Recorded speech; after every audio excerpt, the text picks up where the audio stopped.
Boa tarde a todos.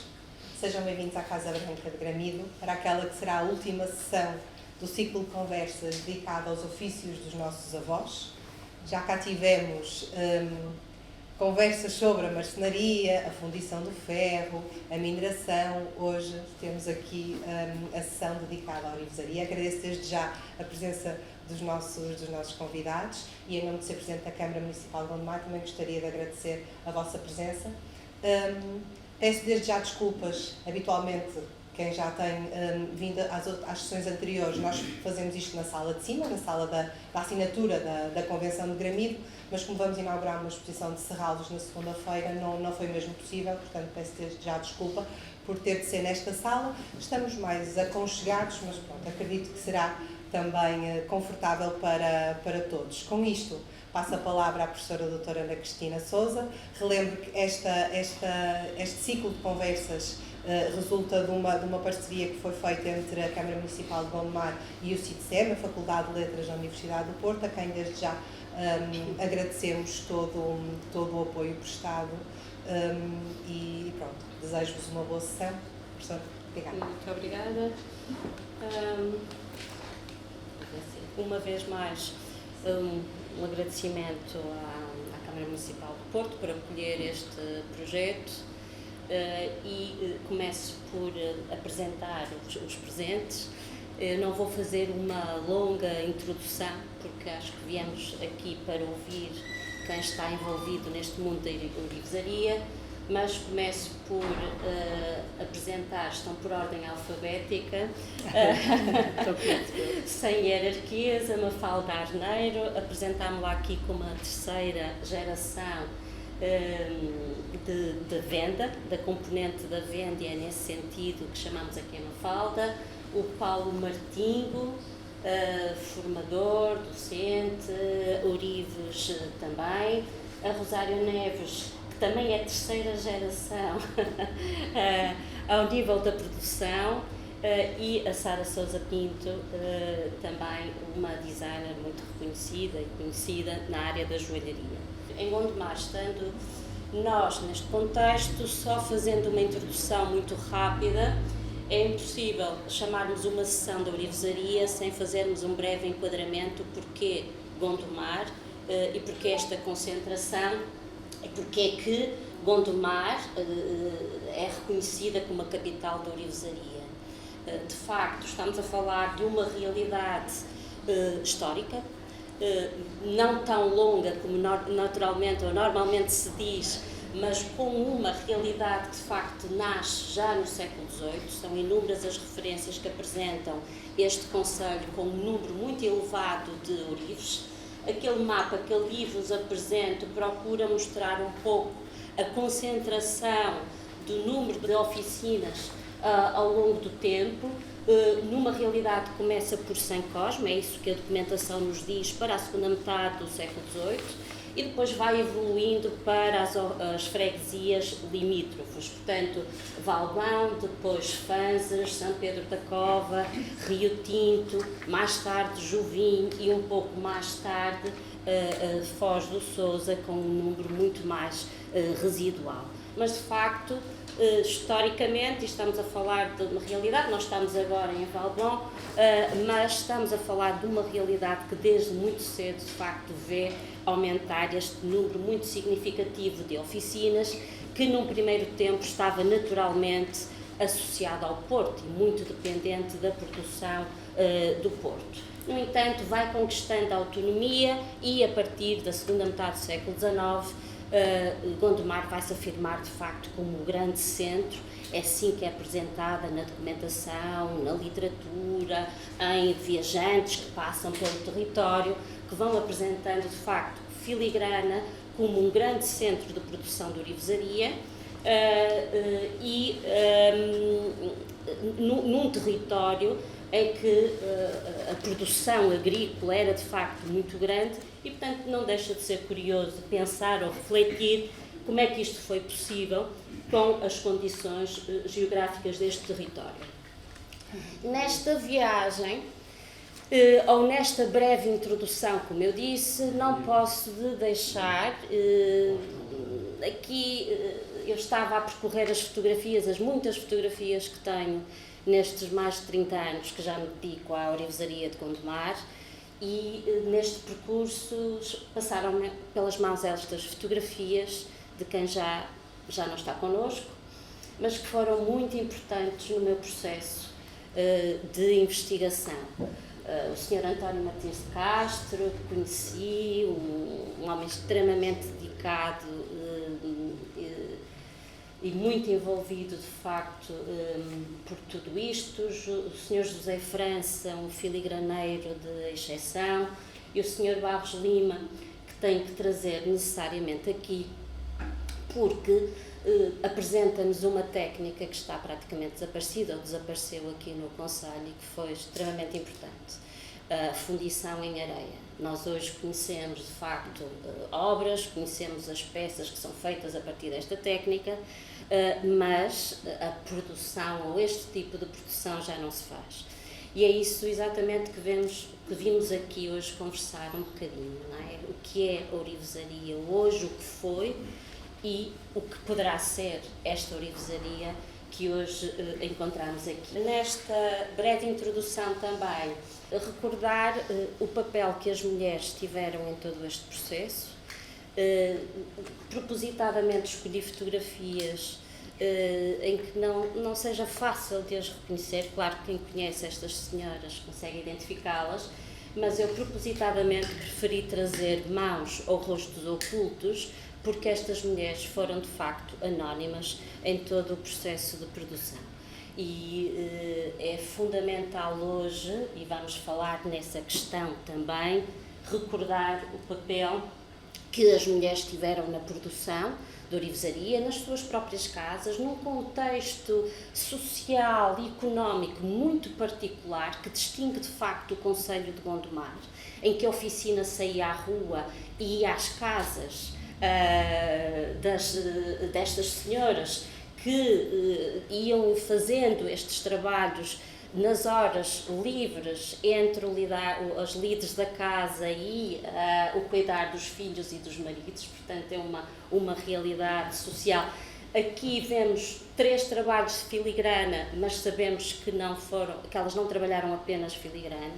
Estou a pensar nas malhas e na importância que elas tiveram ao nível da produção das malhas. E chegamos então aos nossos convidados e começamos por ver a Rosário, para começar, uma forma de apresentarmos novamente a Rosário Neves, e a Rosário Neves embebida numa coleção absolutamente única, que nos permite de facto apresentar uma técnica que vamos abordar muito aqui, que tem vindo a ser valorizada e tem vindo a conhecer de facto um novo incremento, por muito também do esforço de outras pessoas que estão aqui, mas é isso exatamente que queremos refletir, ou seja, há uma concentração muito grande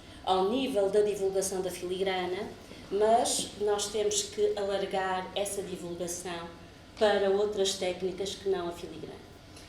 Por isso, Rosário, obrigada pela presença, e eu começava por perguntar, e a pergunta vai ser idêntica a todos.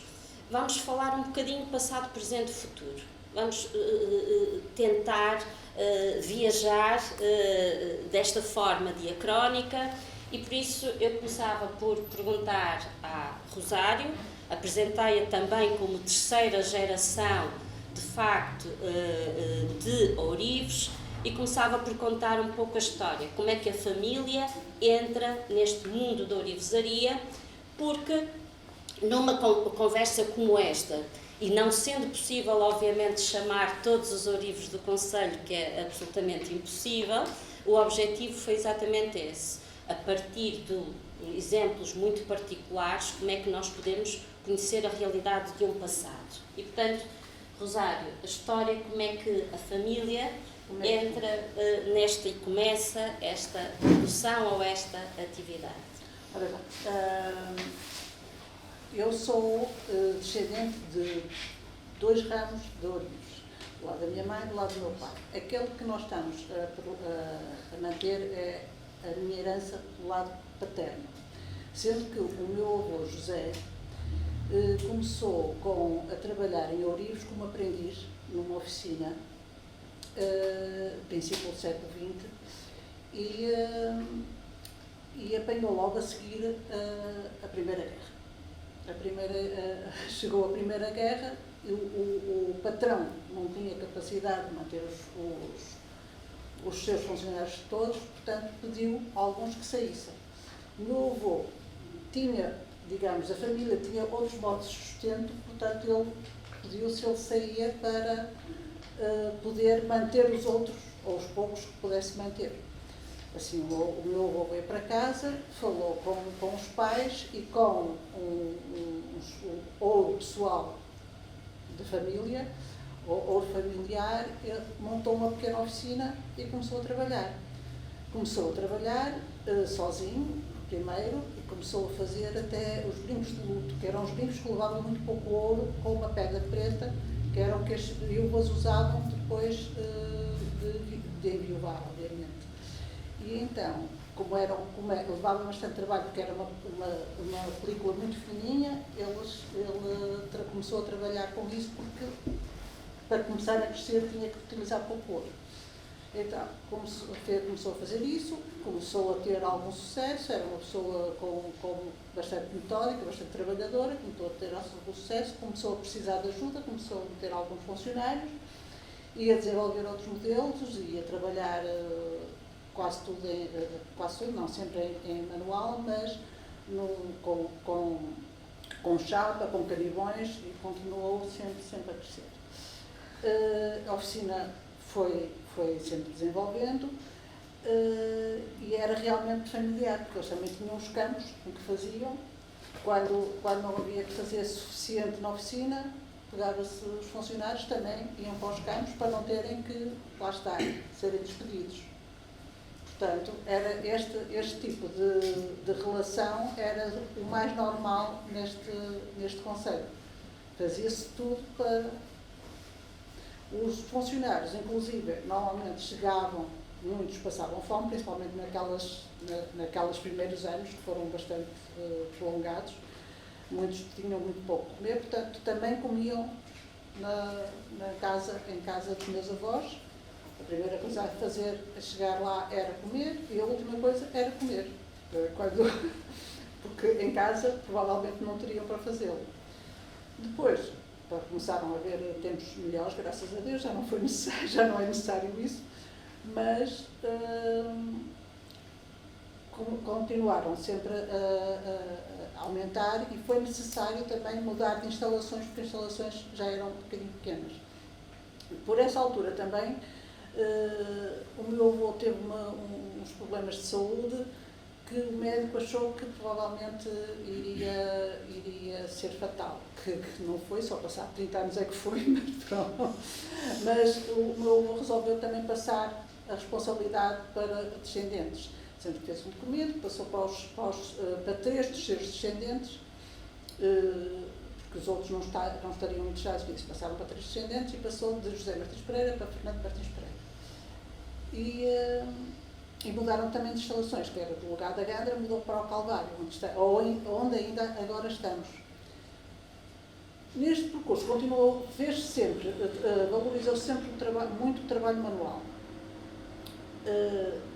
Fez-se muito trabalho de chapa, muito trabalho de canibão, muito trabalho de joalharia, peças que eu ainda uso, que são heranças, digamos.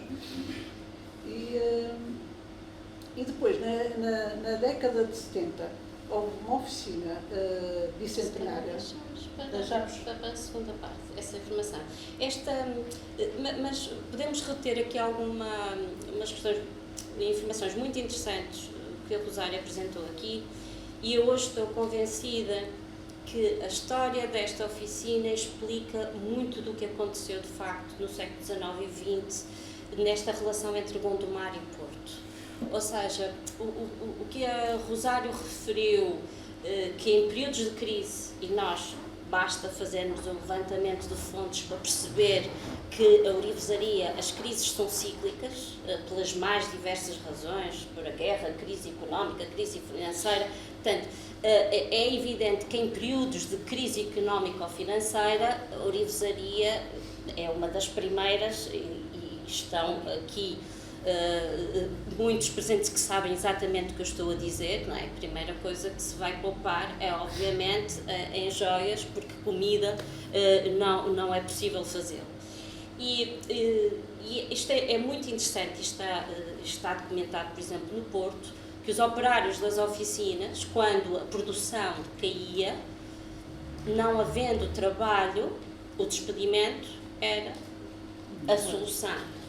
E Gondomar, por esta característica rural, vai respondendo a esta questão que a Rosário estava a dizer.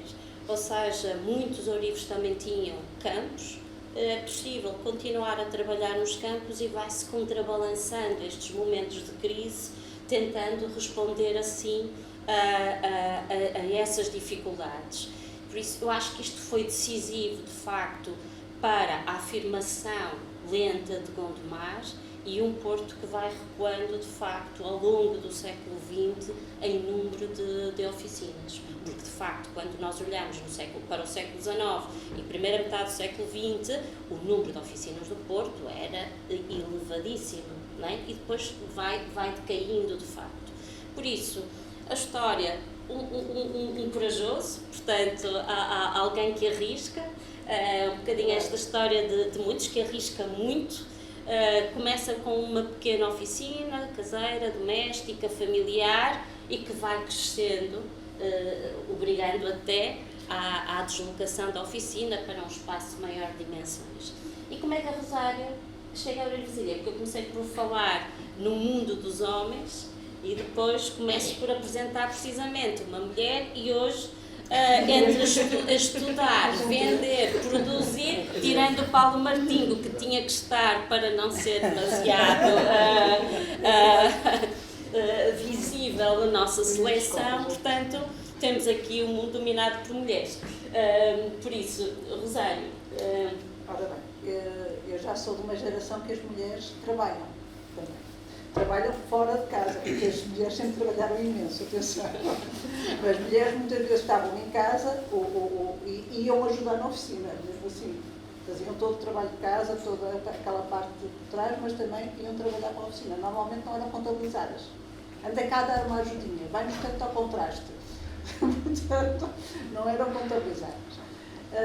Tanto que a segunda geração era o José, depois era o Fernando, o David e o Mário, que são 3 homens, não é?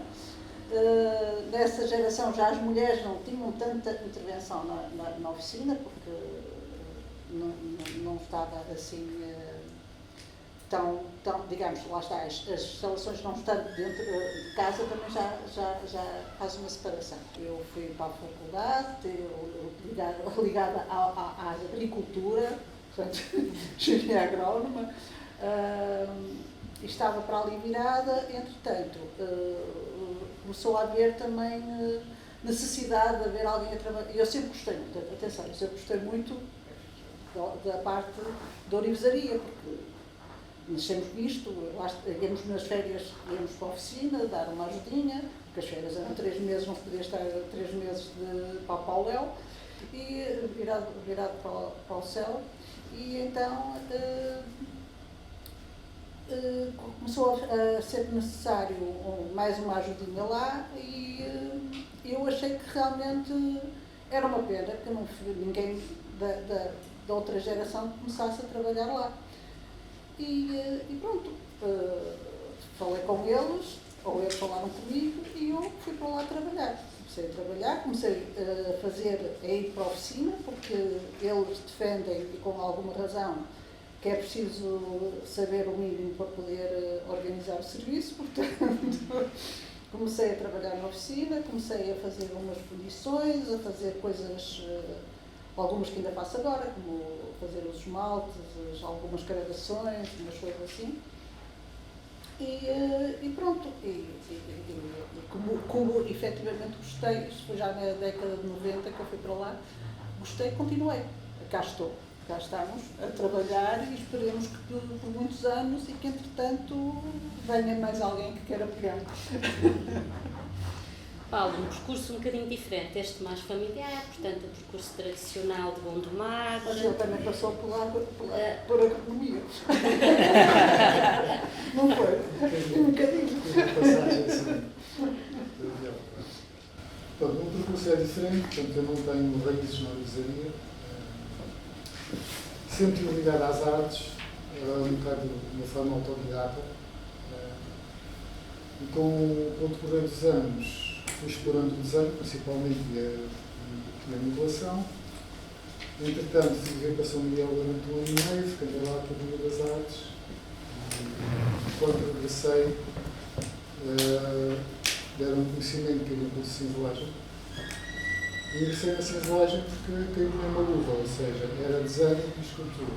A cinzelagem está na orivesaria, mas pode estar em qualquer área ligada à escultura. E encarei sempre a orivesaria numa ótica de um veículo de expressão plástica. Ou seja, eu escolhi 3 peças. A primeira é uma alfineta em água para ouro, tem um elemento cinzelado, mas eu sempre encarei a orivesaria como maneira de contar histórias também. Quer dizer, não era só para consumo, não seria só para vendas, mas também um veículo para contar uma história. Aquela peça é baseada no Miguel de Vila Franca, de São Miguel, não sei se conhecem, é um Miguel que fica afastado da ilha. Eu tive a sorte de pernoitar lá uma ou duas noites. Né? Tem um Miguel que é uma cratera, tem água no meio, e uma pessoa passa ali isolado, sem nada, depois fica vazio, não há vida. E aquela peça veio um bocadinho ser o ponto de partida para tudo o resto que foi evoluindo, que foi crescendo. De baixo tem a ver com a minha raiz urbana, portanto eu sempre vivi em sítios urbanos. Foi em Luanda, foi em Oeiras, foi no Porto, portanto nunca passei assim por uma vivência rural. Né? Passei na agricultura, mas fui buscar as coisas e tal. E era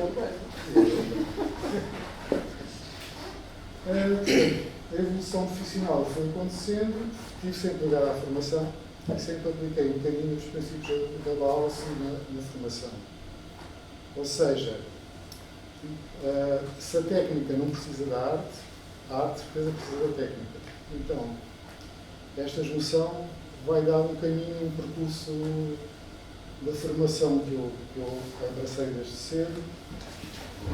Então foi conduzido ao longo do tempo e é assim que eu encaro um bocadinho a formação, porque a partir do momento em que a formação sai das oficinas para um estabelecimento de ensino oficial, tem que haver uma sistematização. Ou seja, nós tentamos dar conhecimentos que lhes permitam uma adaptação rápida ao local de trabalho e também alguma consciência que vão ter que encarnar a cultura da empresa. Nós não podemos fazer. Portanto, esse nivelamento, essa sistematização, tive a sorte de assistir à sua evolução, já tive 3 mudanças curriculares dentro delas. E pronto, no fundo é formação e continuo a dedicar-me um pouco à exploração estética e artística da orivesaria e alguma técnica, bastante técnica também, porque considero que é das artes mais completas que nós temos. E a cinzelagem, Paulo? Porque a cinzelagem é precisamente também uma das técnicas da orivesaria que atravessa caminhos muito difíceis e futuros complicados. É um nicho de mercado com maior valor acrescentado, por assim dizer, e que vai encarecer muito o produto final. E também não se esqueça que a tecnologia está a dar passos gigantescos dentro da arte. E a cinzelagem foi uma das áreas que se ressentiu um bocadinho. Primeiro foi com as chantagens. E agora, com a lipagem 3D, portanto a coisa está... Agora, também é das poucas artes em que o cunho do autor vai até ao fim da peça. Se nós, por exemplo, uma peça limamos, lixamos, anula a lixa, não é? Se polimos, anula a lixa, anula a lima, alimenta, anula a lixa. mas o toque do cinzelador da textura não se pode disfarçar. É uma arte morosa, cara e que tem isto no mercado um bocado comprometido. No futuro dirá, mas eu também não tenho muito consciência do mercado para fora. Iremos falar essa questão. Sara, um percurso também diferente do da Rosário, sem dúvida, se calhar mais próxima do sim, Paulo. Sim, eu comecei a estudar a orivesaria na Soares dos Reis, portanto fiz formação durante 3 anos em orivesaria, depois tive o privilégio também de trabalhar em joalharia e fiz formação no Sindor, depois à noite em cravação. Foi o primeiro curso de gemologia com cravação que o Sindor teve. Entretanto, comecei a trabalhar como cravadora. Entretanto, quis explorar outras áreas, principalmente na parte do design. E depois, passado 12 anos, iniciei o meu percurso sozinha em joalharia. E comecei com peças de autor, comecei a expor em museus, Serralves também, Casa Museu Ortigão. Entretanto, comecei a fazer feiras também. E na arte da filigrana e na orivesaria, eu sempre primei por trabalho artesanal, ou seja, nunca apostei no segmento industrial, porque acredito que cada peça traz um pouco de história e de cunho pessoal, não só a nossa história portuguesa, mas também de todos aqueles que desempenham um papel na orivesaria. Depois poderemos falar um bocadinho mais sobre esta ligação à filigrana, só para, a partir do que vemos de facto no ecrã, como se chega à criação desta marca. A minha marca, ou seja, eu utilizei o meu nome porque era a minha identidade. Poderia criar um nome que tivesse algum, que despertasse interesse ao cliente, mas eu quis passar o meu ADN, ou seja, qualquer pessoa que vir uma peça, a pessoa responsável sou eu, a cara sou eu. E é com orgulho que eu consigo apresentar as minhas peças e é sempre foi sempre o ponto de ter uma pessoa associada. Não só as minhas peças são produzidas também por artesãos locais e com anos de experiência, trazer não só um nome, mas tudo acoplado à minha identidade. Eu não tenho ninguém na orivesaria, eu sou a primeira e se calhar serei a única na orivesaria, mas que todas as outras áreas envolventes da orivesaria, seja cinzelagem, seja cravação, seja repuxagem, que todas elas sejam de uma forma mais autêntica, mais tradicional possível, que essas áreas não desapareçam. Muito bem. E agora chegamos à Mafalda, nesta primeira ronda, a outra realidade. Como é que os produtos chegam ao público? Como é que chegam ao cliente? Nós somos o elo de ligação dos dois mundos, não é? Dos mundos, exatamente. Portanto, a minha história começa precisamente do meu avô, quer dizer, já vinha do meu bisavô, que também era vendedor ambulante, e que eles eram provenientes de Cantanhede, que era uma zona, lá o epicentro do vendedor ambulante de orivesaria portuguesa. E o meu avô não foi exceção, e ele começou a vender porta a porta de bicicleta, com uma buzina a palmilhar várias localidades. Ainda hoje, certamente, há muitas pessoas que se recordam dessa altura, e gerações que ainda se recordam dos avós comprarem por esse meio. E o meu avô veio de Cantanhede, mas foi instalar-se em Sintra. Portanto, nós somos de Sintra, nós temos a nossa loja em Sintra. Só interromper, isto num tempo em que era possível vender ouro nas sim. feiras. Feiras, Exato. mercados. O meu avô chegava a ter 40 kg de ouro numa feira, hoje é impossível. Para nós é muito E eu estranho. lembro-me de ir às feiras, Mas ainda se vende hoje. Às quintas-feiras há pelo menos dois. mas tem que ser. Mas já não é. Em Sintra isso era já impossível. Em Sintra, aos dias de hoje, isso é completamente impossível. Mas já não vão de bicicleta de lá. Pois, exato. E se calhar já levam seguranças e afins. Pronto. Portanto,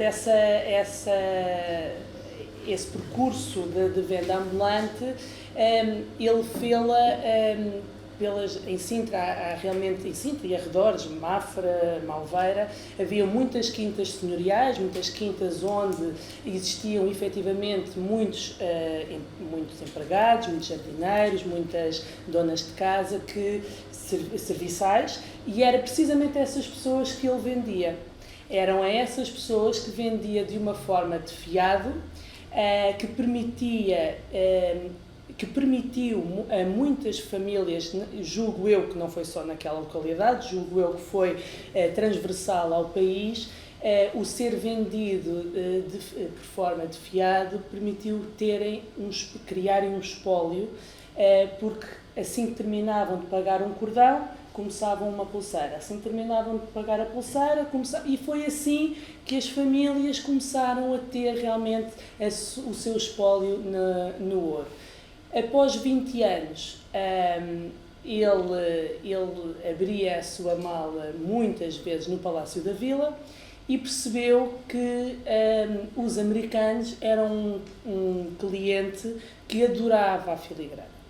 E, portanto, ele era vendedor ambulante, mas vinha-se estabelecer, vinha buscar, abastecer, vinha-se abastecer a Gondomar, a Porto e arredores.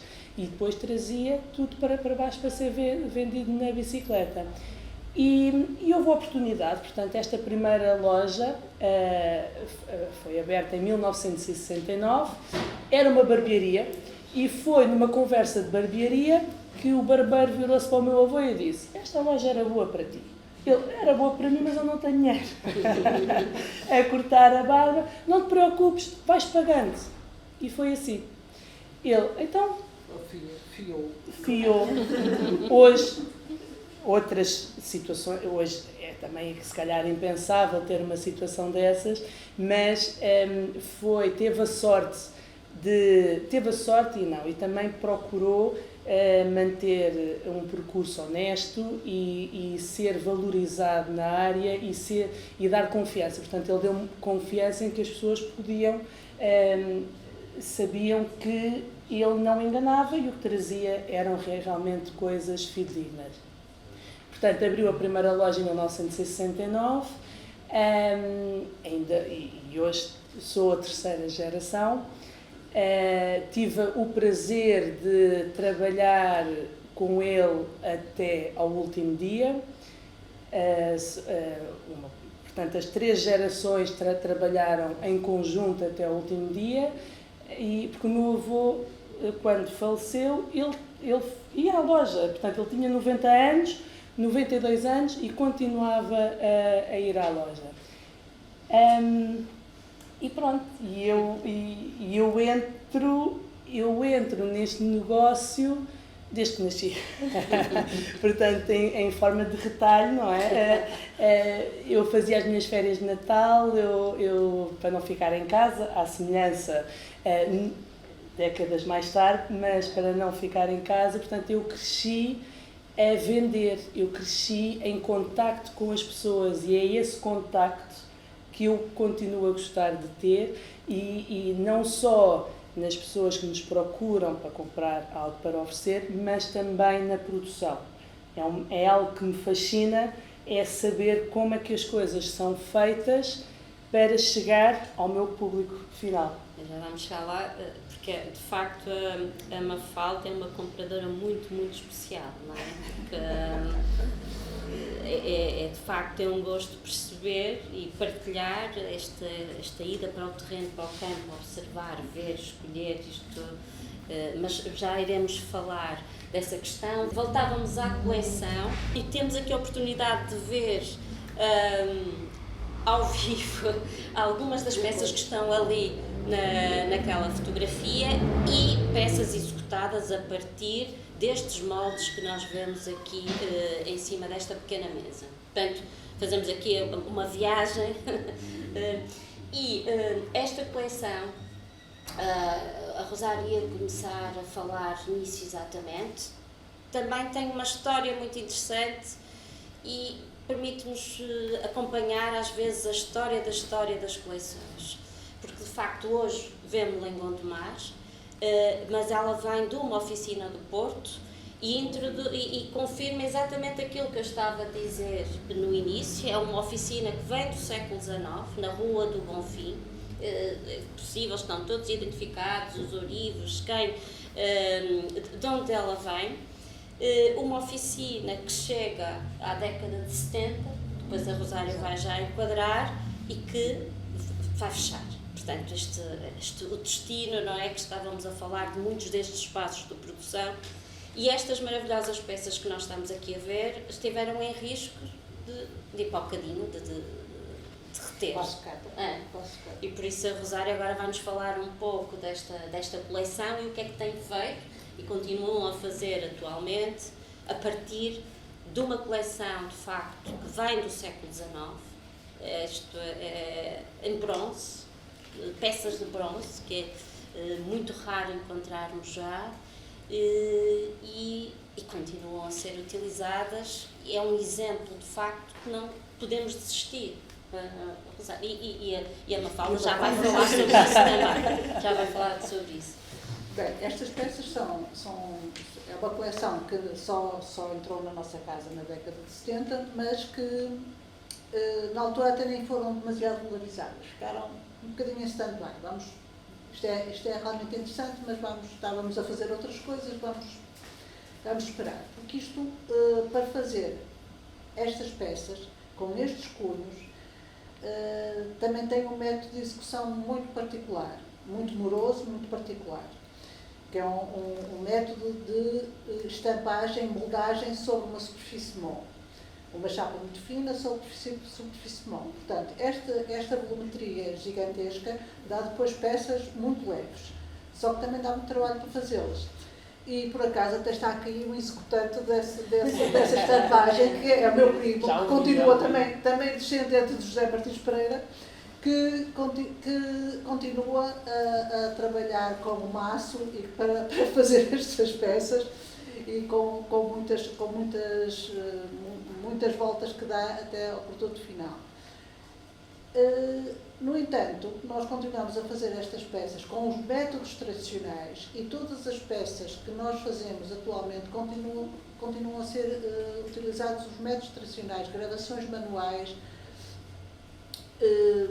muitas peças montadas, muito trabalho de chapa, porque achamos também que digamos que é como a cinzelagem, está a morrer e ainda tem uma vida diferente, e digamos que quem pega numa peça destas não é a mesma coisa do que pegar numa peça feita com métodos atuais.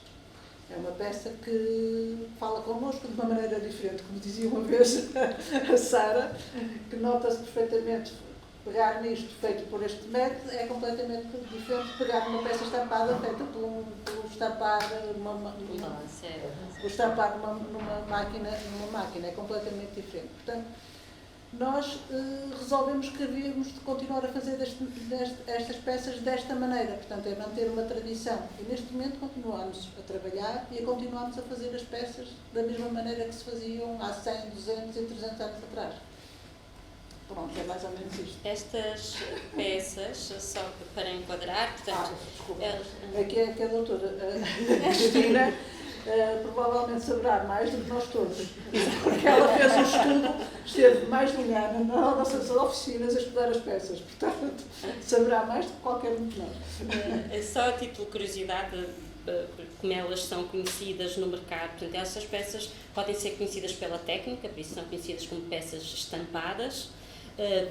E são conhecidas também como ocas, porque de facto são peças que mostram um grande aparato, mas são relativamente leves porque são ocas, e também conhecidas como barrocas, isto para dar um mote e passar a palavra à Mafalda, barrocas porque são muito elaboradas de facto. Portanto, quando nós olharmos para uma peça destas, é a profusão dos elementos decorativos que nos enche o olho e até pode-nos parecer muito pesadas num primeiro momento quando as observamos, e depois são muito interessantes porque nos falam de um universo desde rural, portanto com temáticas das bolotas, dos cachos de uvas, a formas humanas, as mãos, os mais diversos elementos,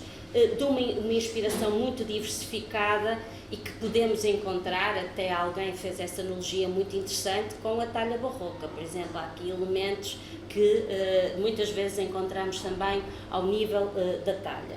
Ora, estas peças, por um lado, uma coleção que se esteve para perder, que entra numa oficina e que fica em stand-by durante uns tempos, depois é redescoberta e começa-se a trabalhar, e até chegarmos a uma coleção, a esta coleção, o Neo-Barroco, que é criado precisamente pela Mafalda, ela é a criadora desta coleção, e é de facto uma coleção que a Ourivesaria Arneiro atualmente vende.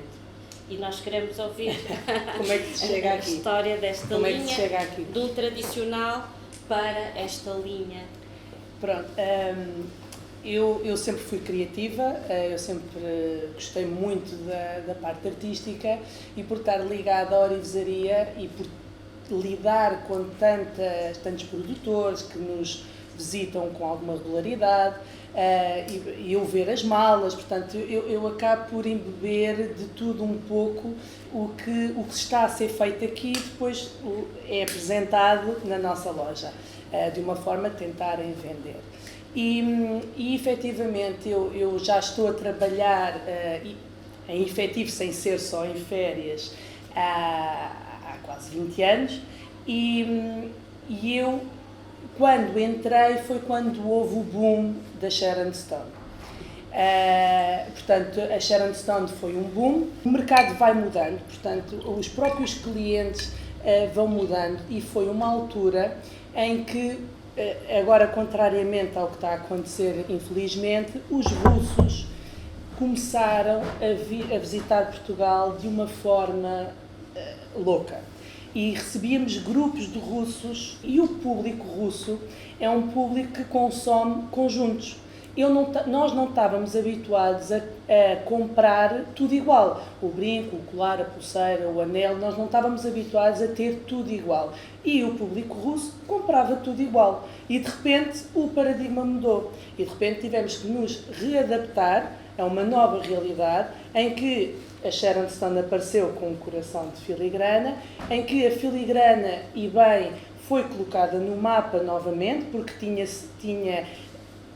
quer dizer, nós até essa altura, para terem uma noção, nós sempre, os japoneses eram o nosso público principal, em ouro, nós temos um espólio gigante de ouro, de filigrana de ouro, feita manualmente pelos melhores artesãos, e essas apresentações de filigrana estavam sempre guardadas no cofre, e nós só as trazíamos para fora quando tínhamos os grupos, e não estavam expostas nas montras, porque não havia um interesse pela filigrana, à exceção dos japoneses. Pronto. E de repente, numa das nossas viagens na Grécia, percebemos, porque a Grécia também tem uma filigrana, percebemos que as montras estavam carregadas de filigrana. Eu disse, que boa ideia! Vamos pôr a filigrana para as montras. E foi uma agradável surpresa. Portanto, aquilo que tínhamos guardado no cofre começou a vir para as montras, e de repente nós percebemos, mas afinal isto vende-se. Afinal, a filigrana é valorizada, não é só aquele público que nós estávamos habituados a ter. Isto, paralelamente à Sharon Stone, foi espetacular para os produtores, foi espetacular, mas, como tudo, quando chega a um ponto, desculpem-me a expressão, a bolha rebenta. Ou seja, criou-se, banalizou-se uma situação que eu continuo a vender muito bem o coração, continuo a vender, mas eu senti, eu própria, enquanto Mafalda Arneiro, e como eu tirei curso de joalharia, tirei curso de design, e como curiosa da orivesaria, percebi, mas a orivesaria portuguesa não é só a filigrana. Eu tenho que ir à procura de novas técnicas, e foi aí que depois a Rosário, que já vendia na nossa loja, mas eu comecei a comprar uma coleção dela, e que a surpresa foi que realmente as pessoas adoravam a coleção dela, e era diferente. Para quem não queria a filigrana, tinha uma outra vertente da orivesaria portuguesa, uma outra técnica que, em paralelo, também funcionava muito bem. E depois, atrás disto, senti a necessidade de criar manter o meu espólio da orivesaria portuguesa, em que eu sou um bocadinho exigente nos artesãos onde vamos, portanto nós continuamos a querer comprar tudo manual, nós continuamos a querer que seja 100% manual, mesmo que isso seja um risco de venda, mas é o que eu digo, no dia que eu deixar de vender, eu penso de outra forma. Enquanto eu vender, é assim que funciona. Quando eu deixar de vender, eu penso de outra forma. E então pensei, vou criar uma coleção exclusiva, e o que é que eu posso fazer exclusivo que não esteja banalizado no mercado? Barroco. Em que eu sei que, se querem ter barroco, têm que ir à Rosário. Não há mais ninguém em Portugal que tenha barroco.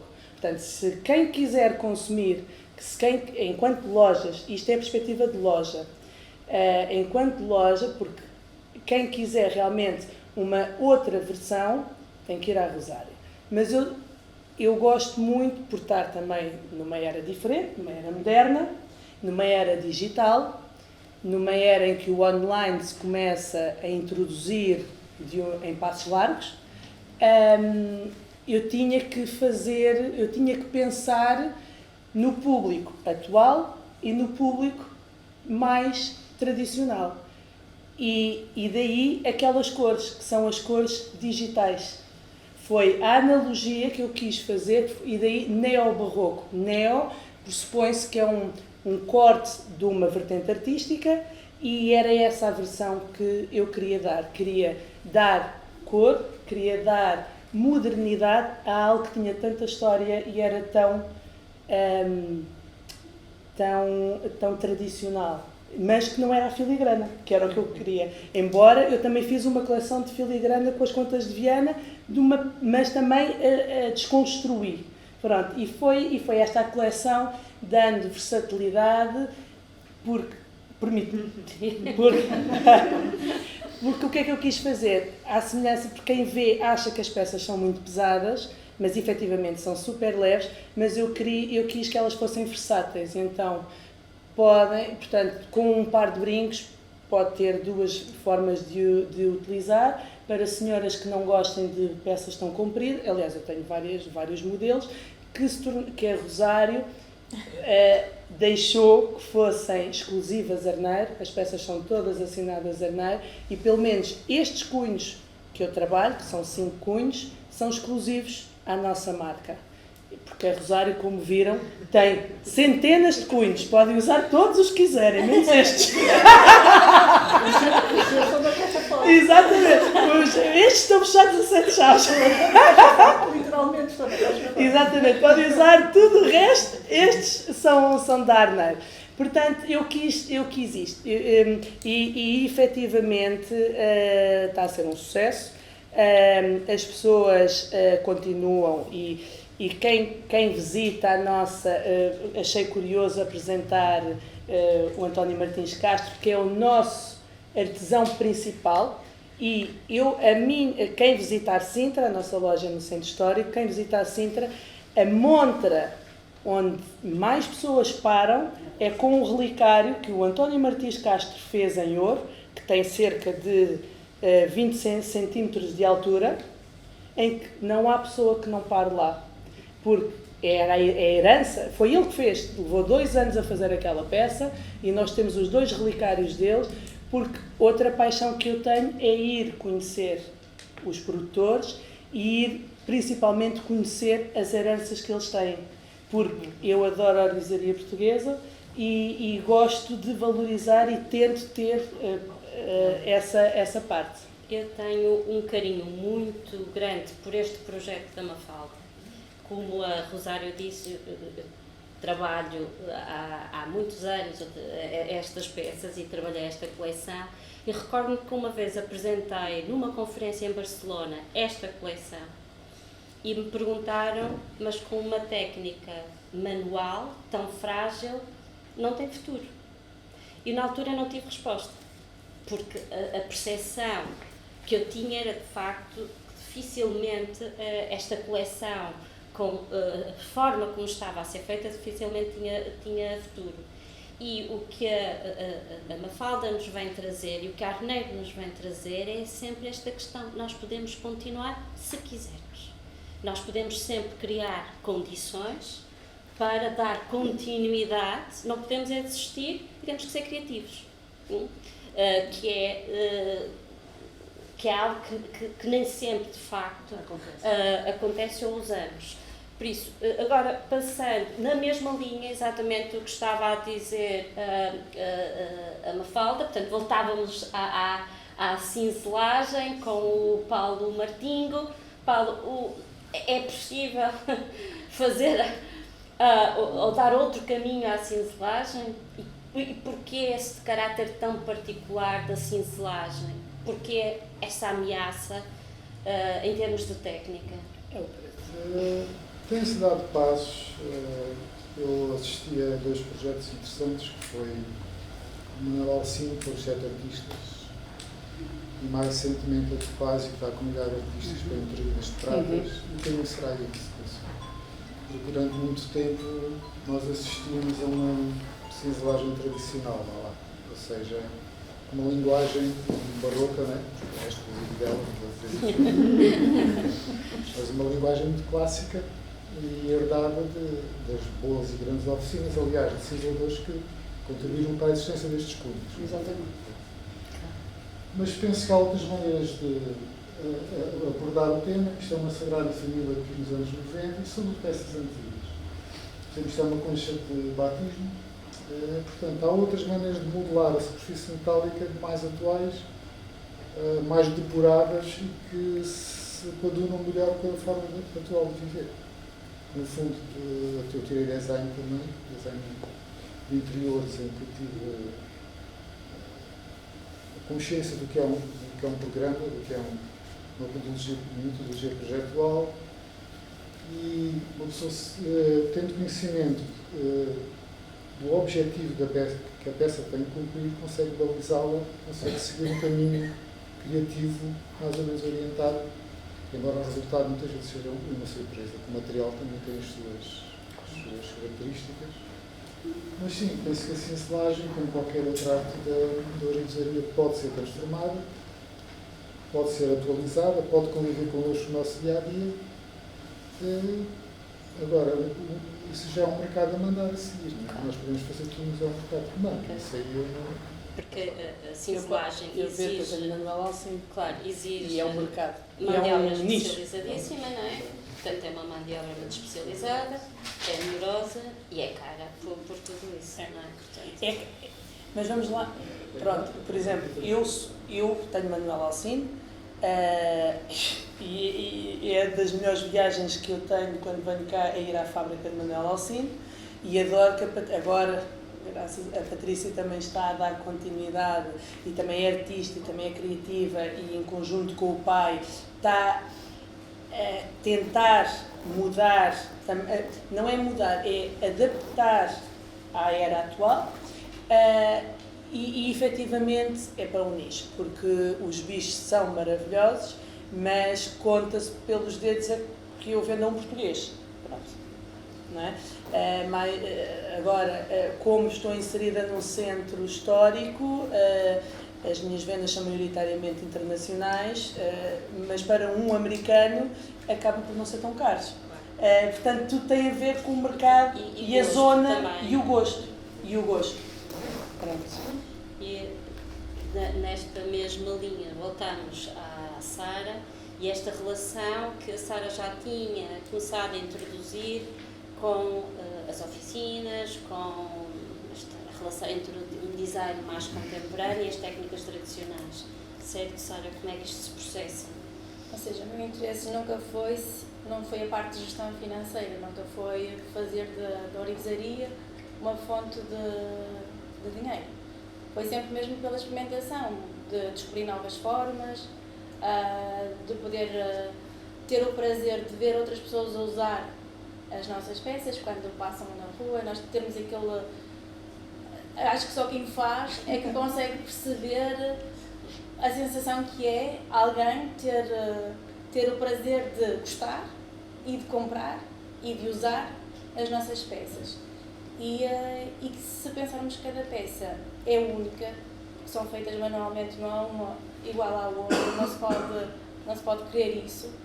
E como a Rosário estava a dizer, nos anos 70 era difícil vender os barrocos.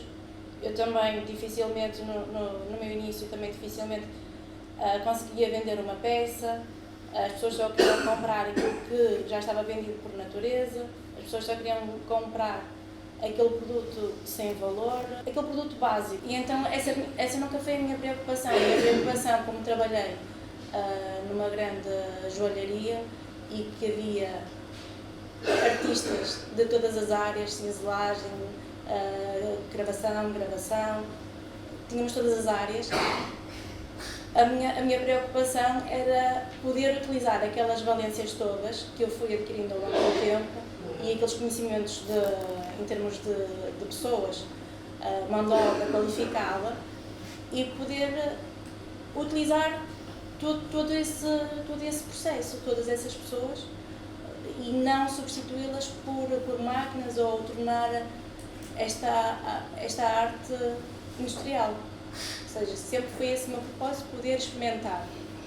Hoje a filigrana que eu faço é muito apetecível pelos clientes finais, mas não quer dizer que amanhã seja o meu foco, porque nem todo o meu percurso é filigrana. Tem outros componentes. Eu trouxe a filigrana por ser uma situação de Gondomar, ser uma situação também em que está a desaparecer, está a ser substituído por uma prototipagem que dá uma espécie de filigrana oculta, não é? E que passa muitas vezes a ser vendida como tal, e é esse o meu objetivo, é não deixar morrer uma arte que é tão apreciada e tão valorizada. E como na altura, no início, Rosário, eu cheguei a vender peças barrocas da Rosário porque achavam um crime absoluto estarem paradas ou não terem qualquer tipo de interesse. E é esse património que é insubstituível, que é conhecimento passado de geração em geração, que tem que ser valorizado, tem que ser estimado. E estávamos a falar nos cunhos que não passavam de ferros velhos.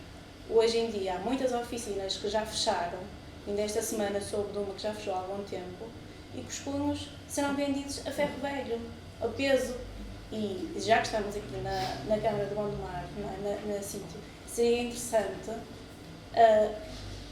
a parte responsável da orivesaria de Gondomar assumir todo esse património, porque é que vai ser vendido para ferro velho, para ser derretido ou para ser destruído. Porque é que a Câmara, já que tem o Gold Park, já que tem todo esse investimento feito, porque é que não convida, e tem os contactos, porque é que não convida todas essas oficinas que estão mortas a vender o seu espólio, ou até mesmo a passar os contactos das pessoas que cooperavam com eles. Ou seja, imagine, fecha uma fábrica que tem, imagine, 10 trabalhadores. Esses 10 trabalhadores vão para onde? Não estão na reforma. Essa mão qualificada, onde é que está? Ninguém sabe. Esse património, esses punhos, essa aprendizagem, onde é que está? Não está. E é isso que se tem que salvaguardar também. Claro, não sendo possível salvar tudo, porque não é possível, mas pelo menos uma memória, um modo de fazer, e esses registros têm de ser feitos. Essa questão, e tem que haver sensibilidade, e acima de tudo tem que ser feita uma avaliação objetiva da realidade, do que está a ocorrer para se poder atuar, e normalmente essa avaliação nunca é feita, ou quando é feita já demasiado tarde. Mas voltando, e agora entramos com a Sara quase para a última ronda, e exatamente para esta questão da filigrana, e podemos recordar o coração do Sr. António Cardoso com muito agrado meu. A filigrana conheceu também todas estas vicissitudes que são próprias destas técnicas. Eu recordo-me quando era uma técnica que era tida como kitsch e ninguém a usava porque ficava, não era moda, portanto era piroso. Vamos usar. E foi curioso, escutar a interrompê-la, quando apareceu. Não, mas quando apareceu, isto enquanto retalho, havia situações curiosas quando realmente tornou-se famoso o coração novamente, e bem, e estou muito grata por ter acontecido. Começámos a receber aquele cliente português, que nós tínhamos os corações na montra, eu gostava tanto, eu sempre gostei, mas agora é que eu quero. Havia sempre essa piada, eu sempre gostei, não é só de agora. Não há nada como a motivação, em pedagogia isso chama-se motivação. E eu achava que, claro, com certeza, eu calculo que sim. E de facto tem havido um grande investimento por parte da Câmara em torno da filigrana e da certificação da filigrana, mas de facto o caminho tem que ser mais alargado, não é? Não nos podemos centrar apenas numa técnica, e temos que olhar o problema como um todo e não a partir de uma parte. Por isso, continuando a nossa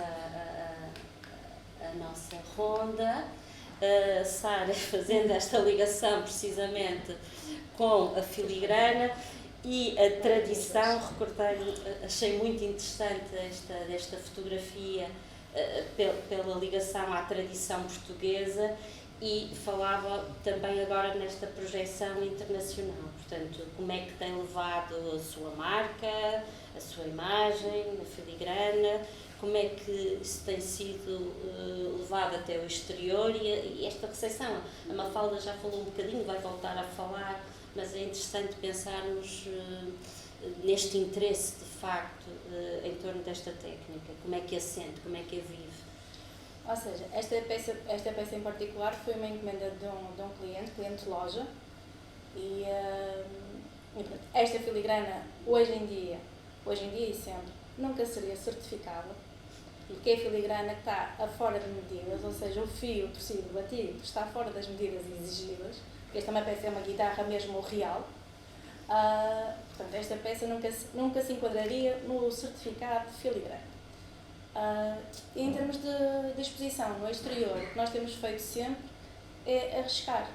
Não pensamos sempre no componente financeiro, porque se um artista pensasse no componente financeiro, não saiu do sítio. E arriscamos sempre. E o que é que nos leva a arriscar? É mostrar o nosso trabalho de excelência. É chegar lá fora e ter o orgulho de nos podermos apresentar como sendo produto nosso, português. Nós não estamos a vender uma coisa que nós compramos, que nós importamos. Nós estamos a vender um produto que nós conhecemos bem, sabemos quem são os fabricantes, sabemos todo o trabalho que está ali envolvido. Nós não vendemos só matéria. E isso passa também para o cliente final. E eu comecei com um mercado de França e com o da Alemanha, e no mercado alemão tínhamos e temos muitos compradores de outros pontos. Aquela feira é visitada por muitos países, e curiosamente toda a gente ficava interessada no produto, e mesmo de outras marcas muito que eu admiro, vinham-nos dar os parabéns, saíram dos stands e vinham-nos dar os parabéns pela apresentação que nós tínhamos. E é de facto um orgulho poder levar o nosso trabalho, não só na parte do calçado, nos vinhos, mas também na nossa parte da orivesaria. É muito gratificante receber essa perspectiva. Nós às vezes não temos a noção do quão grande nós somos na nossa área. E acho que é isto também que às vezes as pessoas não têm noção, o artesão não tem noção do valor do seu trabalho. Faz aquilo como se estivesse a fazer outra coisa qualquer. E de facto faz aquilo porque ele foi criado naquilo desde pequeno. Mas a importância que tem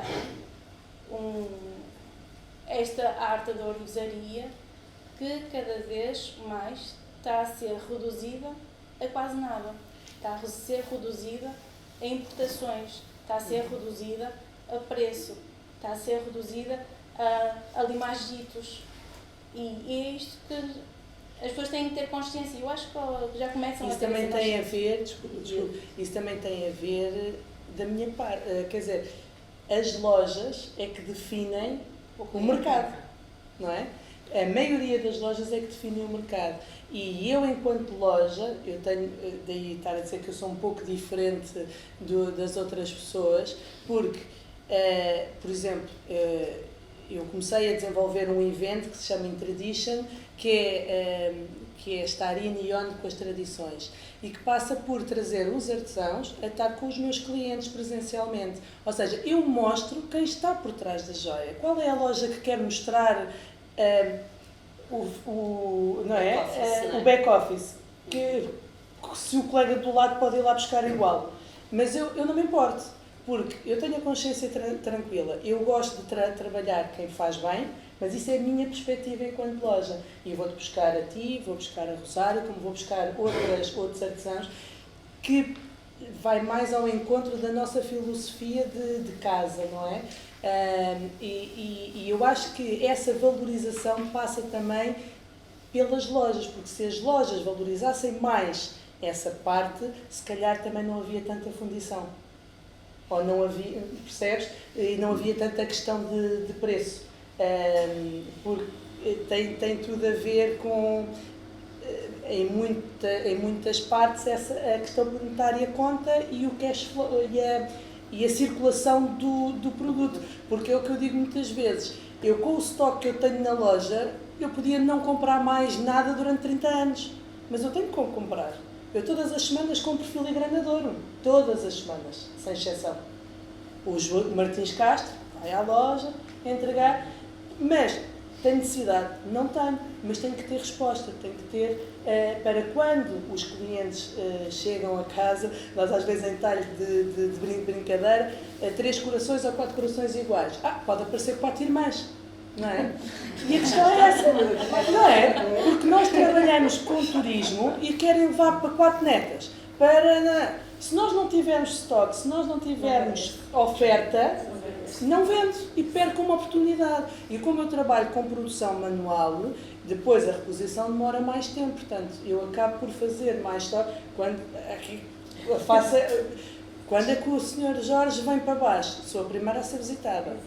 A mala dela. Eu lembro-me de o teu primeiro vendedor me aparecer com uma bolsinha assim com 4 peças.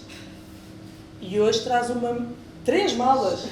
Agora traz-me 3 malas carregadas de mercadoria e que eu peço logo. Porquê? Porque deixa a mercadoria. Só à exceção de uma outra coisa, porque deixa a mercadoria. E tudo tem a ver também, a produção, o retalho e o cliente está sempre interligado. E tudo flui com os 3 elementos. Devia haver, de facto, mais esta coordenação, no fundo, não é? São opções, eu acho que é como Sim. tudo, não é? É uma questão de opção. Eu reconheço que se eu tivesse, se calhar, inserida num centro comercial, pensaria de maneira diferente, porque o meu público ia ser completamente diferente. Eu acho que tem a ver com a localização, a área geográfica em que as próprias lojas estão inseridas, o público que é recebido, que tem, e E pronto, e depois também um bocado de gosto, não é? Eu ouvi a Sara, mas nós estamos num momento em que ainda é possível encontrar os artesãos.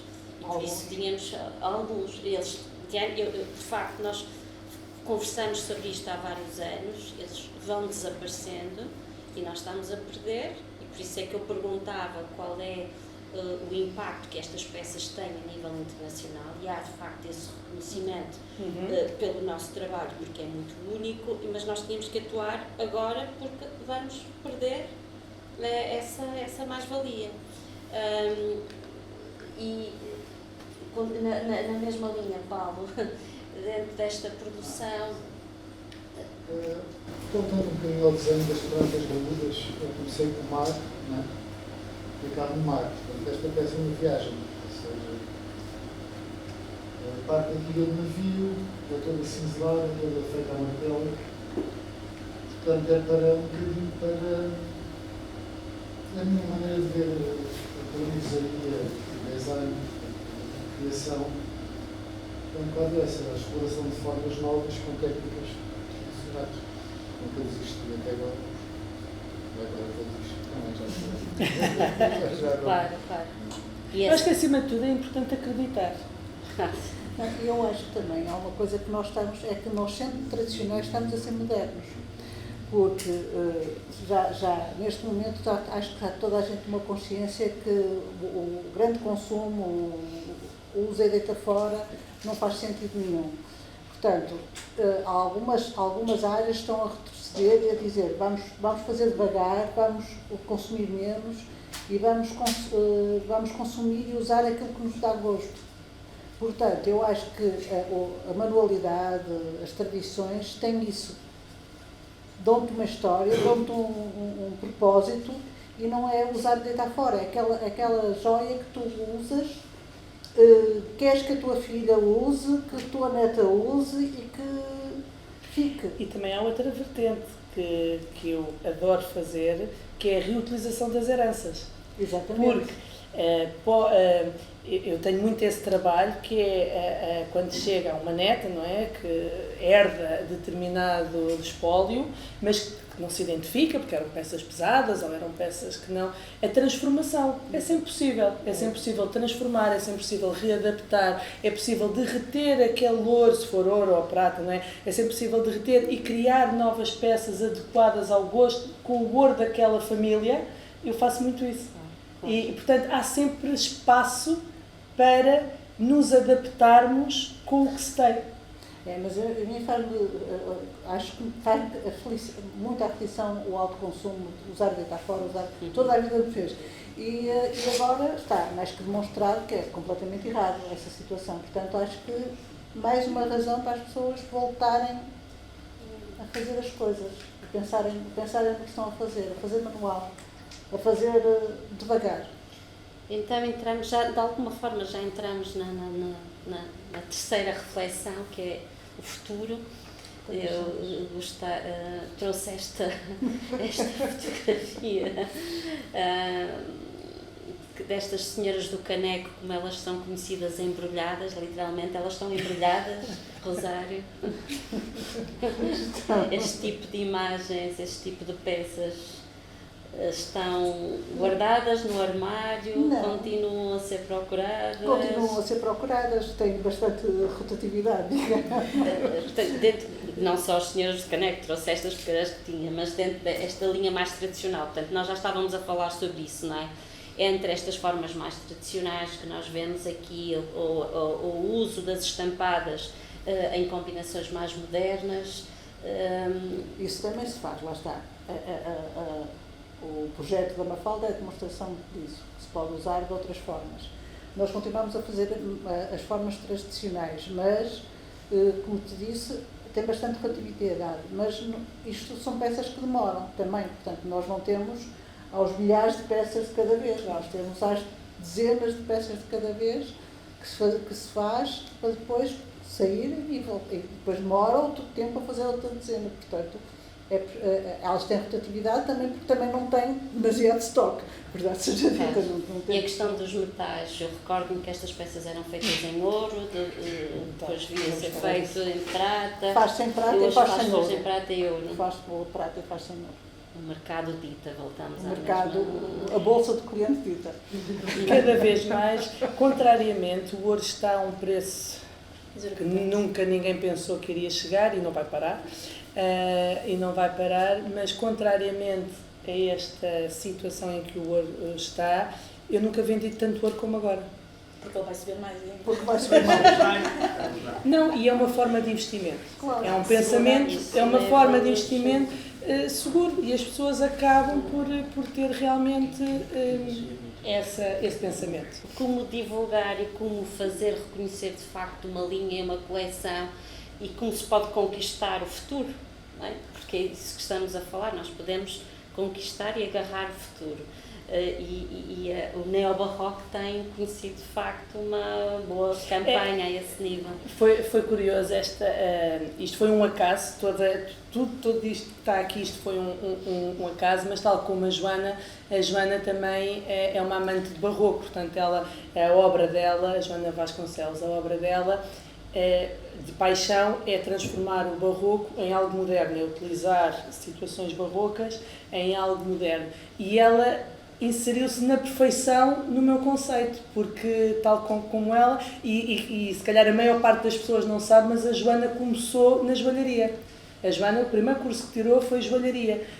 E a fazer as limpezas de gitos, como tu estavas a dizer, que vinha das importações. E só mais tarde é que ela se emancipou quando transformou uma peça de joalharia em grande volume. E a partir daí passou para grande escala. E foi muito giro este intercâmbio com ela, que foi um acaso e pronto. E achei muito interessante a forma como a conversa estava a evoluir, porque eu trouxe esta última imagem. Primeiro porque contava hoje ter aqui a participação de uma outra voz, que é uma outra vertente do estudo da ourivesaria por esta via mais etnográfica e através da fotografia como fonte, que é fundamental de facto para situarmos as peças no tempo, mas a Lúcia Santos não pôde estar presente hoje, mas eu recordava e trouxe-as por isso. E pelo que a Rosário nos contava agora, isto está a dar a volta de facto, porque nós estamos a falar de uma arte que tinha um propósito, comprava-se com um propósito, comprava-se porque era uma reserva, o ouro era uma reserva em períodos difíceis. Por um lado era bonito, enquanto a roda da fortuna está para cima, usa-se e vale a pena usar, enquanto a roda desce, em períodos de crise, pode-se vender. E isso explicou, de facto, muita desta produção e o aumento da produção da ourivesaria portuguesa, que, pelos vistos, e como contavam agora nesta perspectiva que tem mais do ponto de vista comercial, volta-se a inverter, não é? Hoje, se calhar voltamos a ter a consciência que é diferente comprar um coração de ouro ou um latão que depois se perde e oxida e vamos esquecê-lo rapidamente, mas ter esta percepção de facto que compramos um valor. E é nesse sentido que durante séculos o ouro era comprado por esta razão, o ouro e a prata. Era comprado porque tinha um valor material, intrínseco, associado, um valor obviamente estético, que esteve sempre associado também, e daí... Claro, e até outras simbologias de uso, de proteção, poderíamos avançar para esse nível. E por isso, de alguma forma, demos uma volta e, pelos vistos, a própria realidade está o que é interessante, o que é muito interessante para este futuro que falávamos da ourivesaria. E, portanto, temos que alimentar, de alguma forma, esse interesse. Não é? E não deixar as tradições. E esta fatalidade do ouro crescer, portanto, do preço do ouro crescer, obriga-te, se calhar, a refletir. Se calhar não é uma fatalidade, porque eu, quando comecei, eu acho que ainda não estávamos no tempo do euro, mas seria mais ou menos 3 a 4 euros que estava a grama. Hoje em dia está a 84, 5. portanto, 5, Sexta-feira. pronto, mais 81 euros, para quem pensa em investir, é rápido e, como nós dizemos, um bocado de ouro mete-se no bolso e Claro. parte-se de um país em termos... E tem valor em qualquer parte Tem do valor, mundo. é reconhecido em qualquer lado. Exatamente. Portanto, temos que pensar mesmo em termos de valor. É um valor acrescentado, é um Em valor tempo de guerra não consegues ir ao banco. E qualquer crise como... Exato. Os bancos fecham. Os bancos fecham, portanto... E se pensarmos que na Segunda Guerra Mundial... E casas também não os podemos levar atrás. Sim, salvam-se vidas. Na Segunda Guerra Mundial muitas vidas foram compradas através do ouro. Exatamente. E os refugiados na Síria, eu lembro perfeitamente de haver uma série de refugiados a dizer nós conseguimos fugir sem um sítio. Se levar um apartamento não leva às costas. É isso? Porque não conseguimos ir ao banco. É não pôr as galinhas todas no mesmo sítio. É partilhar. E chegamos à fase em que ao alargarmos a conversa ao público. Certamente temos aqui entre a assistência. Como é que é dizer? Acho que nos estamos no caminho muito certo. Acho que quem deve dar formação é quem percebe e não acabar de tirar um curso de 3 anos e dar formação, nunca vamos chegar a lá nenhum. E no caso das enxadeiras, que é o ponto essencial da filigrana. Hoje em dia as enxadeiras têm todas mais de 65, 70 anos. Como é que se vai ensinar? Isto vai acabar. Se não se começar a pensar nisso, a dar formação, quem é que pode ir a dar formação? São essas enxadeiras ainda. Apesar de elas terem essa idade, elas ainda conseguem ensinar. Foram assim que elas aprenderam com as mães a ser assim agora. Eu já tenho ido algumas vezes à escola e fico muito decepcionado com o que eu vejo lá, como é que aprendem a fazer a filigrana. Muito decepcionado. Já tenho dado muitas sugestões, nunca me chamaram para desenvolver isso. Mas devia. E, Mas devia. pronto, mas estou sempre à espera, estou aberto. Eu estou aberto. Eu já tenho dito que não me importa de lá ir no tempo disponível e não preciso de me pagarem. Eu gosto muito da arte e não gostava que ela acabasse assim. Não só fazer os esforços, mas há sempre pessoas acima de nós que podem nos ajudar muito mais. Eu penso que há dois grandes problemas. No meu tempo, quando eu fiz formação de orivesaria, eu tinha as áreas todas e eu era aluna obrigada a passar pelas áreas todas. Só no último ano, no 12º, é que nós escolhíamos a especialidade que nós queríamos. Portanto, nós íamos desde a repuxagem, para se calhar uma mulher, aquilo era preciso de alguma atenção, íamos para a cinzelagem, que era preciso de imenso cuidado com o grelo, fazíamos as áreas todas e executávamos peças durante aquele tempo todo. Tínhamos as oficinas abertas nos intervalos que nós não tínhamos aulas ou quiséssemos preencher, tínhamos acesso às oficinas, tínhamos uma liberdade. Hoje em dia, essa escola tem, acho eu, um professor para dar as áreas todas e acho que é só no 12º agora que fazem. Agora é só de design, de luto e só no último ano de história, não é? É uma escola pública. Estamos a falar da Estado. É uma escola pública. Logo aí o Estado é o culpado de acabar com. Tínhamos o professor Luís Vilas Boas, que era um excelente profissional, excelente profissional de cinzelagem, permitiu aos alunos cinzelar as peças dele. Eu tive o privilégio de cinzelar as peças dele. Na Sindor, na escola Sindor, eu cursei à noite e fiz escravação. Tinha um professor que já não me recordo o nome, mas que nos obrigava a fazer as ferramentas para furar, era tudo manual, a peão. Nós fazíamos as nossas próprias brocas para fazer a furação. Preparávamos os nossos buris, tínhamos que preparar a nossa ferramenta, tínhamos que ter o conhecimento primeiro técnico para depois poder executar. E foram 2 anos, 3 horas diárias ali. Tive luzes, mas onde é que eu aprendi a gravação? Na antiga Arte Joia, em que eu tive os meus colegas que me apoiaram. E é essas pessoas que eu estou a dizer, todas essas áreas, todos esses formados que entravam em empresas, e que as pessoas puderam ceder do tempo deles para partilhar a experiência e tiveram horas de banca e conseguiram aprender. Hoje no Sindor eu fiz um curso de filigrana e percebeu que eu acho que fiz durante o dia, porque só sabia durante o dia. A prata estava abaixo do toque, partia toda, tivemos que a fazer outra vez, porque o professor que dava a parte da filigrana dava as áreas todas.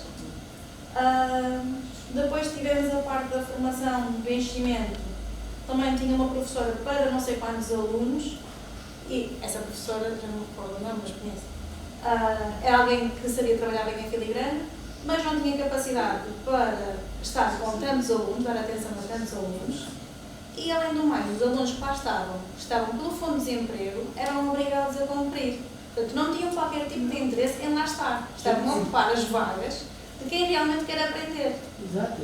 Ora, se eu me vou inscrever na atual Sindor, nos moldes em que está, se calhar não tenho interesse, porque não vou ter um professor adequado para me ensinar e se calhar também não vou ter colegas dispostos a aprender, a não ser que são obrigados pelo Estado a lá estar.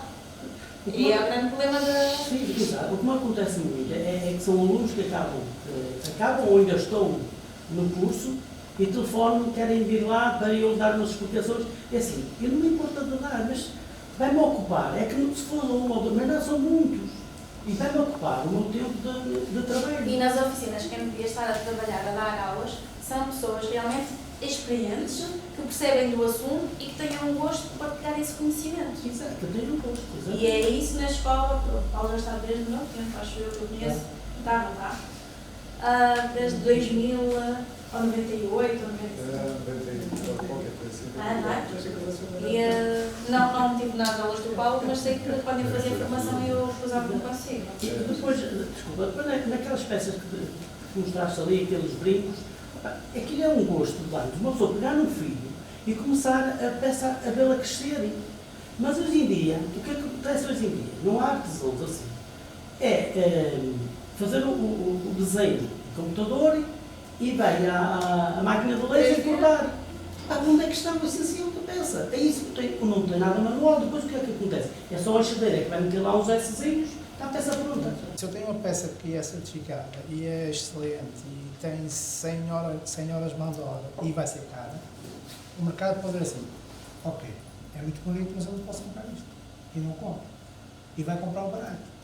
Porque lhe agrada, não quer saber se é certificado, mas é barato, até é bonito, não interessa se é injetado, nem sabe o que é injetado. A conversa aqui é ao contrário. Porquê é que não apresentam só o que é bom? Testam o mercado. É que a questão é essa. Eu recebo malas que eu mal abro, pode ir embora. Eu sou contra a certificação da filigrana injetada. Nem toda a gente tem possibilidades para comprar a certificada filigrana Uma peça manual. filigrana manual. Tudo bem. Agora, certificar a injetada, isso é ridículo.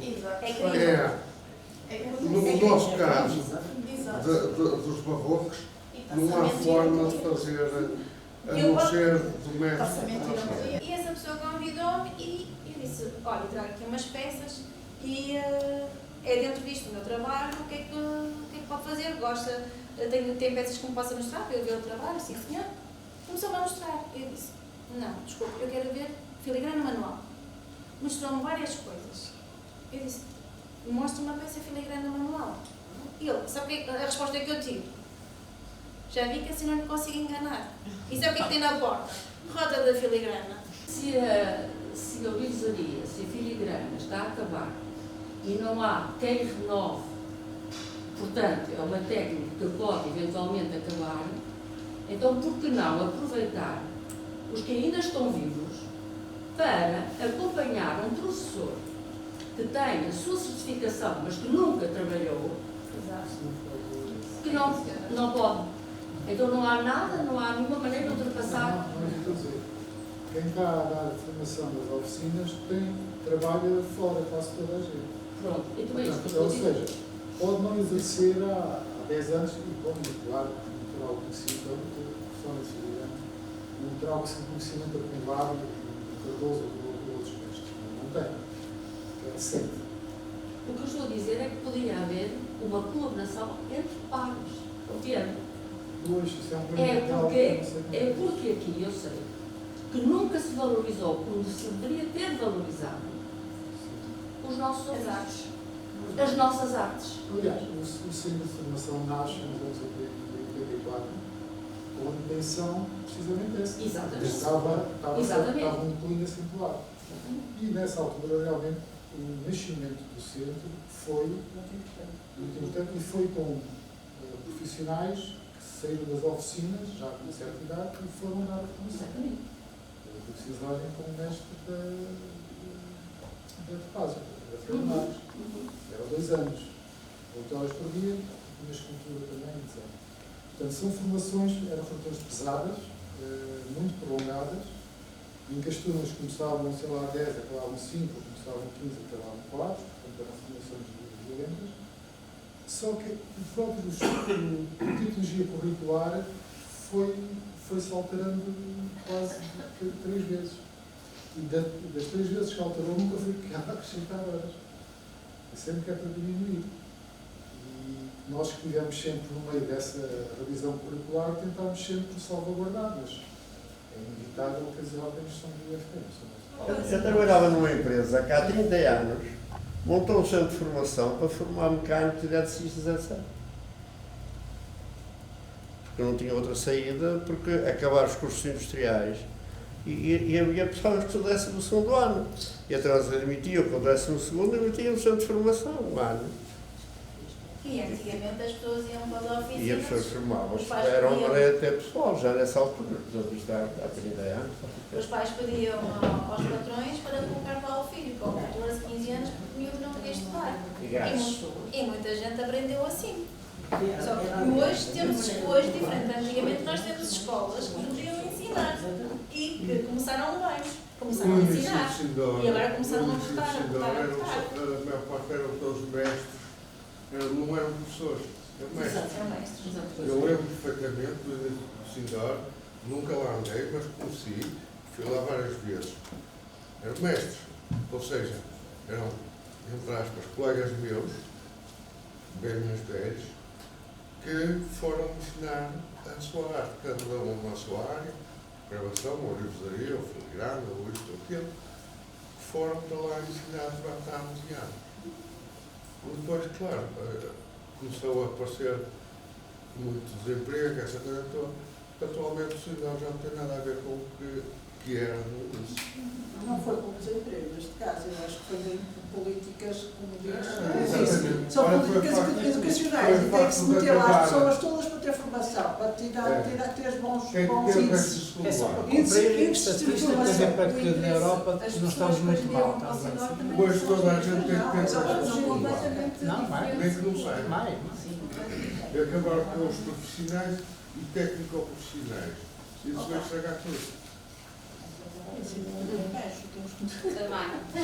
Eu acho, exatamente, para não fazermos uma sessão 2 da orivesaria, eu acho que devemos acabar em bem. Fazemos uma visita ao museu ao lado.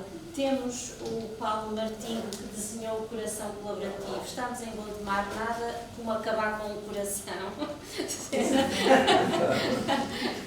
Portanto, de uma forma mais fraternal, e o Paulo falar-nos um bocadinho daquela peça que foi pensada exatamente para estreitar relações e não afastar. E, portanto, eu acho que no fundo chegamos a esta conclusão. Só podemos avançar se trabalharmos todos para o mesmo lado, se remarmos todos para o mesmo lado e não separados. Por isso, Paulo, avançamos para o coração e terminamos com o coração nas mãos.